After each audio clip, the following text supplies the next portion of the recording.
राज्याच्या अर्थसंकल्पीय अधिवेशनाची सुरुवात राष्ट्रगीताने आणि महाराष्ट्र गीताने सुरुवात झालेली आपण पाहतोय। CP राधाकृष्णन जे राज्यपाल आहेत ते काही वेळापूर्वीच पोहोचले आणि काही वेळातच अर्थसंकल्पीय अधिवेशनाला सुरुवात होईल। राज्यपाल CP राधाकृष्णन यांचं दालनामध्ये आगमन झालं। त्यांच्यासोबत मुख्यमंत्री उपमुख्यमंत्री सुद्धा उपस्थित आहेत।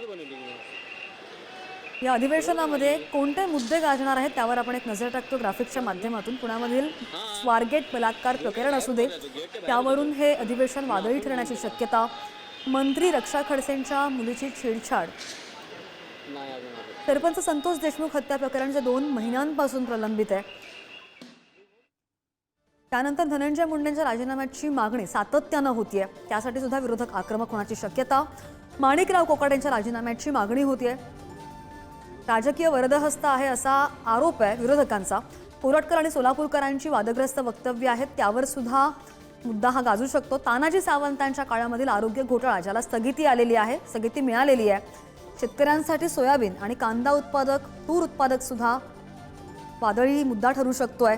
पुण्यामधील स्वारगेट बलात्कार प्रकरणावरून सुद्धा विरोधक सत्ताधाऱ्यांना घेरण्याच्या प्रयत्नात असतील।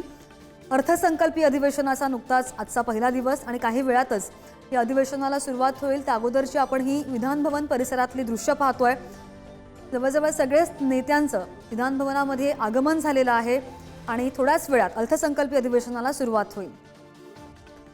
बरेच मुद्दे या अधिवेशनामध्ये अजेंड्यावर आहेत। दुसरीकडे अर्थसंकल्पीय अधिवेशनामध्ये अजित पवार राज्याला काय देणार हे सुद्धा पाहणं महत्त्वाचं असेल। बरीच मोठी आव्हानं उपमुख्यमंत्री अजित पवारांच्या समोर आहेत आणि त्यामुळे त्याकडे सुद्धा सगळ्यांच्या नजरा असतील। महायुती सरकारचं पहिलंच अर्थसंकल्पीय अधिवेशन आहे, काही वेळात सुरू होतंय।